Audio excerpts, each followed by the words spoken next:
ناظرین آداب، 11 بجے تک کی اہم خبروں کے ساتھ میں محمد نعمان۔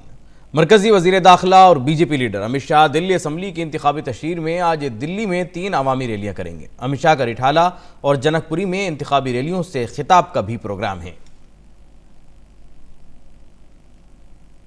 بی جے پی کے قومی صدر جے پی نڈا بھی 3 ریلیاں کریں گے۔ وہ راجندر نگر، دلی کینٹ اور موتی نگر میں انتخابی ریلیوں سے خطاب کریں گے۔ مرکزی وزیر اور بی جے پی کے سینئر لیڈر پیوش گوئل دلی کے کیدارناتھ ساہنی آڈیٹوریم میں تاجروں کے ساتھ آج بات چیت کریں گے اور دلی کے وزیر اعلیٰ عام آدمی پارٹی کے لیڈر اروند کیجریوال آج نریلا، بوانا اور گاندھی نگر میں روڈ شو کریں گے۔ نئے سال میں شمال مشرق سے پھر ایک اچھی خبر آ رہی ہے۔ برو قبائلیوں کے دہائی پرانے مسئلے کے حل کے 10 دنوں کے بعد مودی حکومت آسام کے بوڈو مسئلے کا بھی حل نکالنے جا رہی ہے۔ آج دوپہر کو اس مسئلے کے حل کے لیے معاہدے پر دستخط کیے جائیں گے۔ اس دوران مرکزی وزیر داخلہ امت شاہ اور آسام کے وزیر اعلیٰ سربانند سونووال کے ساتھ این ڈی ایف پی کے 4 گروپوں کے اعلیٰ لیڈر بھی موجود رہیں گے۔ وزیر اعظم نریندر مودی نے اتوار کی شام 6 بجے آکاشوانی سے من کی بات پروگرام میں ملک و بیرون ملک کے لوگوں کے ساتھ اپنے خیالات مشترک کیے۔ یہ ماہانہ ریڈیو پروگرام کی 61ویں قسط تھی۔ اس مرتبہ یہ پروگرام شام 6 بجے نشر کیا گیا، جبکہ عام طور پر یہ صحیح 11 بجے نشر ہوتا تھا۔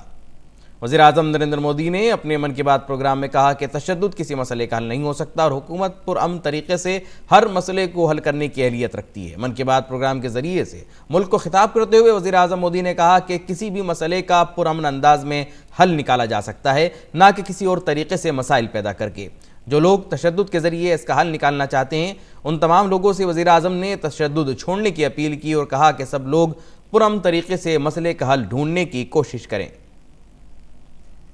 وزیر اعظم نریندر مودی نے من کی بات پروگرام میں کھیلو انڈیا یوتھ گیمز کے کامیاب انعقاد کے لیے آسام حکومت اور عوام کو مبارکباد پیش کی۔ ساتھ ہی انہوں نے کھیلوں میں حصہ لینے والے نوجوانوں کو مبارکباد پیش کرتے ہوئے مستقبل کے لیے نیک خواہشات کا اظہار کیا۔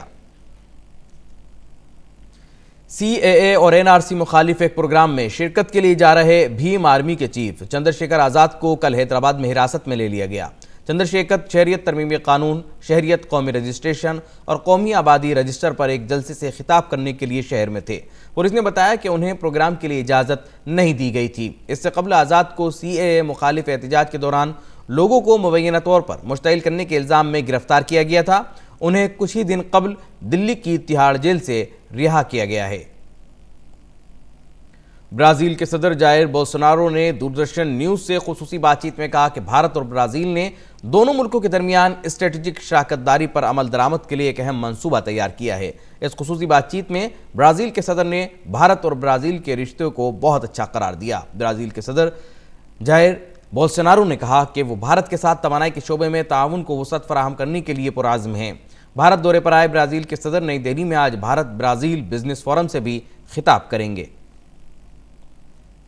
حکومت نے ڈیجیٹل ادائیگی اور بغیر نقدی کی معیشت کو فروغ دینے کے لیے حالیہ دنوں میں مختلف اقدامات کیے ہیں۔ ڈیجیٹل ادائیگی کو مزید فروغ دینے کے لیے بجٹ میں کئی اقدامات اور تجاویز پیش کی گئی ہیں۔ وزارت خزانہ نے ایک ٹویٹ میں ڈیجیٹل لین دین کا ڈیٹا شیئر کیا۔ اس کے علاوہ ڈیجیٹل ادائیگی کے لیے فراہم کردہ مختلف خدمات بھی شیئر کی گئیں۔ نیپال کی حکمراں جماعت Nepal communist party N C P کے اگری اسپوٹا کو نیپال پارلیمنٹ کے ایوان زیریں کا اسپیکر منتخب کر لیا گیا ہے۔ انہیں بلا مقابلہ منتخب کیا گیا ہے۔ اسپیکر کے انتخاب کے لیے کل کٹھمنڈو میں میٹنگ ہوئی، جس میں ان کے نام پر اتفاق ہوا اور وہ آج عہدے اور رازداری کا حلف لیں گے۔ اور چین میں کورونا وائرس کے خلاف ٹیکہ تیار کرنے کی کوشش کی جا رہی ہے۔ اس دوران اتوار کو اس وائرس سے صرف چین میں مرنے والوں کی تعداد 80 ہو گئی۔ وہیں سارس جیسے وائرس سے انفیکشن ہونے والوں کی تعداد 3000 پہنچنے کا خدشہ ہے، جس کے پیش نظر انتظامیہ نے وبا کو روکنے کے لیے سفر پر پابندی میں توسیع کی ہے۔ ناظرین، اسی کے ساتھ یہ بلیٹن یہی مکمل ہوتا ہے۔ اگلا بلیٹن پیش خدمت ہوگا 1 بجے۔ تب تک کے لیے اجازت دیجیے۔ آداب۔